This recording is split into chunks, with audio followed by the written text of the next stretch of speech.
এই দৃশ্য কিনা শেষে আমাকে দেখতে হলো, কিন্তু তবু আমার খুব জানতে ইচ্ছে করছে বাচ্চারা থলি ভর্তি মোহর অলংকার সব ছড়াতে ছড়াতে যাচ্ছে কেন, আর গোপালের হাত দুটোই বা ঘাট থেকে বেরিয়ে দুদিকে ঝুলছে কেন?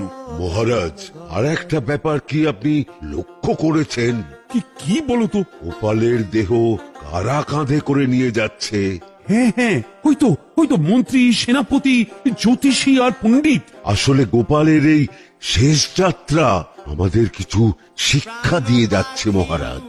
এই যে দেখুন, যারা গোপালকে সহ্য করতে পারত না, এখন তাদেরই কাঁধে গোপাল যাচ্ছে।